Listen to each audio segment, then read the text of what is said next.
أعوذ بالله من الشيطان الرجيم بسم الله الرحمن الرحيم السلام عليكم ورحمة الله وبركاته.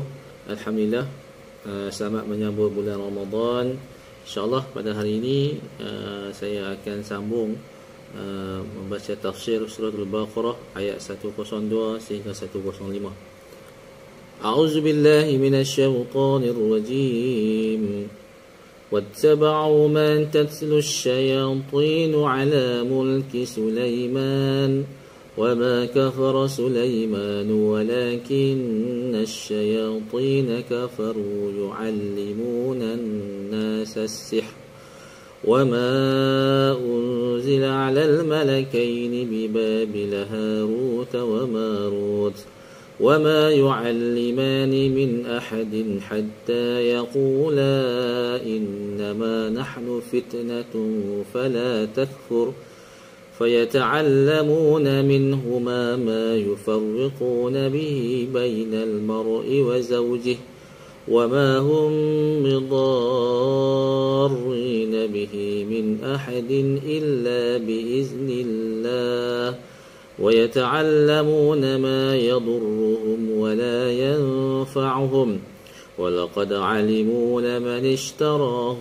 ما له في الآخرة من خلاق ولبئس ما شروا به أنفسهم لو كانوا يعلمون. Ayat 102 bermaksud dan mereka mengikuti apa yang dibacakan oleh syaitan-syaitan pada masa kerajaan Nabi Sulaiman AS, iaitu membaca sihir.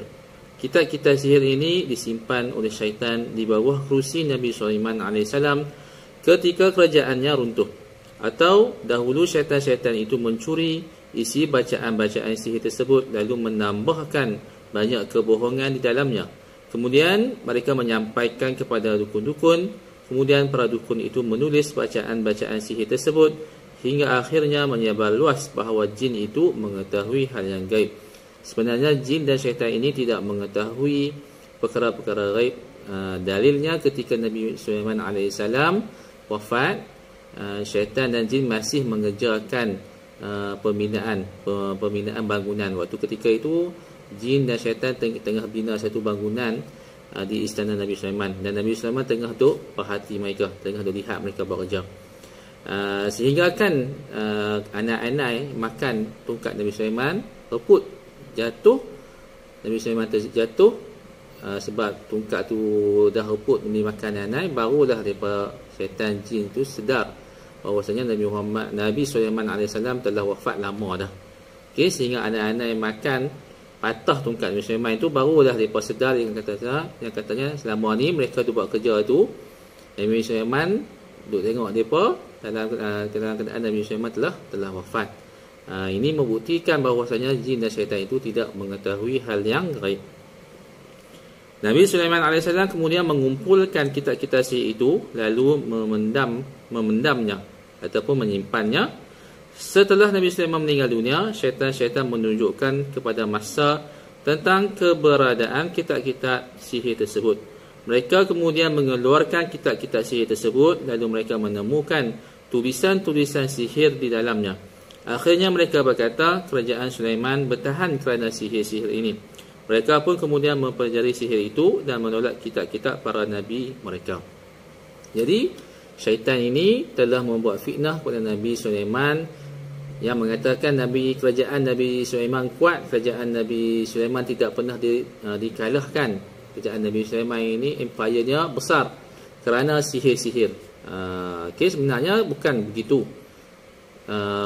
Kerajaan Nabi Sulaiman ini adalah mukjizat daripada Allah Subhanahu Wa Taala, kerajaan yang Allah bagi mutlak kepada Nabi Sulaiman AS, bukan melalui sihir-sihir.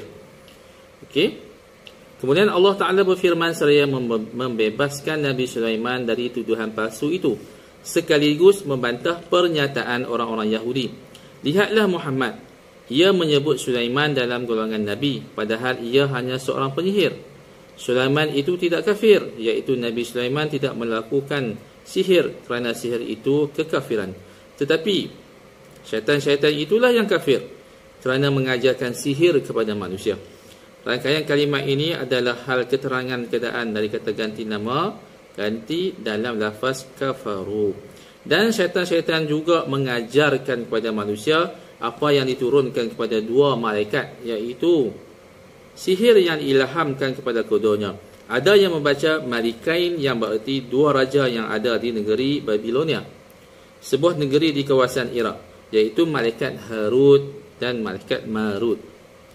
Kata ini adalah badal ataupun altah bayan untuk dua malaikat yang dimasukkan. Ibnu Abbas berkata keduanya penyihir, keduanya mengajarkan sihir. Menurut pendapat lain, keduanya adalah malaikat yang diturunkan untuk mengajarkan sihir sebagai ujian dari Allah untuk manusia. Padahal keduanya tidak mengajarkan sesuatu kepada seseorang sebelum mengatakan seraya menasihatinya, sesungguhnya kami hanyalah cobaan bagimu, iaitu ujian dari Allah bagi manusia, untuk menguji mereka melalui sihir yang diajarkan, sehingga siapa pun yang mempelajarinya maka ia kafir, dan siapa yang meninggalkannya maka ia mukmin.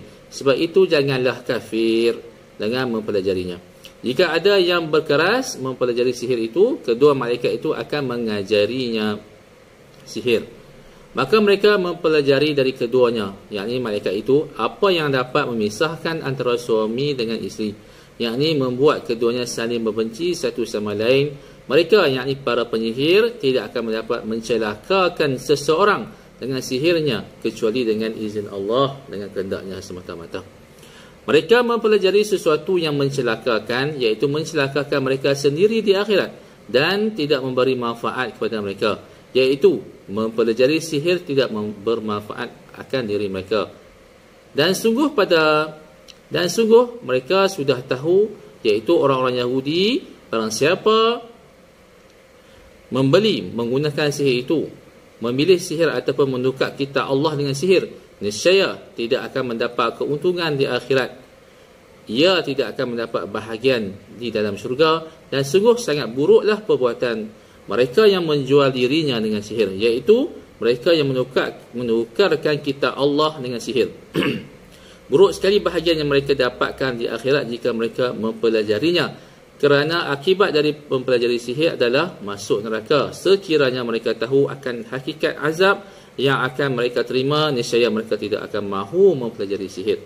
Okay, besarnya akibat belajar sihir ni boleh memisahkan suami isteri, boleh menyakitkan seseorang atas izin Allah Subhanahu Wa Taala. Jadi pelaku sihir itu akan diazab oleh Allah di hari akhirat dengan azab siksa yang berat. Ayat 103 Allah Taala berfirman, walau annahum amanu wattaqaw lamasubatun min 'indillahi khair law kanu ya'lamun. Dan jika mereka, yakni Yahudi, beriman kepada Nabi Muhammad sallallahu alaihi wasallam dan Al-Quran, mereka dan bertakwa, yakni takut kepada siksa Allah dengan meninggalkan segala kemaksiatan seperti sihir, tentu mereka diberi pahala seperti ditunjukkan oleh lafaz pahala, yang tentu mereka mendapatkan untuk kata lamsubah ataupun mubatada, iaitu huruf lamnya untuk menunjukkan qasam, sumpah, pahala dari Allah pasti lebih baik. Kata khair menjadi khabarnya, artinya lebih baik daripada sihir yang mereka pilih untuk diri mereka, sekiranya mereka tahu bahawa iman dan takwa lebih baik daripada sihir yang mereka pilih. Jadi sesungguhnya sihir itu adalah ilmu yang keji, yang bawah, dan tidak bagus diamalkan, tidak elok diamalkan, boleh merosakkan iman dan akidah seseorang. Sebenarnya iman dan takwa itu adalah yang lebih tinggi, yang lebih bernilai di sisi Allah SWT. Ayat 104 Allah Ta'ala berfirman, ya ayyuhallazina amanu la taqulu ra'ina wa qulu unzurna wasma'u walil kafirina azabun alim. Wahai orang yang beriman, janganlah kamu katakan kepada Nabi Muhammad SAW, ra'ina. Kata ini dalam bahasa Yahudi berarti celaan. Tadi kata ra'una. Orang-orang Yahudi merasa senang kerana hal itu dan mengucapkannya kepada Nabi Muhammad SAW, sehingga orang-orang mukmin dilarang mengucapkan kata tersebut. Tetapi katakanlah sebagai gantinya, unzurna, iaitu lihatlah kami, dan dengarkanlah apa yang diperintahkan kepada kalian untuk kalian terima, dan orang-orang kafir itu akan mendapat azab yang pedih yang menyakitkan, iaitu seksa api neraka. Ayat yang terakhir 105, ma yawaddu allazina kafaru min ahli alkitab walal musyrikin an yunazzala alaikum min khairin min rabbikum wallahu yakhtassu birahmatihi man yasha wallahu dzul fadlil azim. Orang-orang yang kafir dari ahli kitab dan orang-orang musyrik tidak menginginkan, yakni orang-orang musyrik Arab, diturunkan kepadamu suatu kebaikan, yakni wahyu dari Tuhanmu, kerana kedengkian mereka pada kalian. Tetapi secara khusus Allah memberikan rahmatnya, kenabiannya kepada orang yang dia kehendaki, dan Allah pemilik karunia yang besar. Wallahu ta'ala alam. Mudah-mudahan tafsiran ayat itu memberi manfaat kepada kita semua, insya-Allah.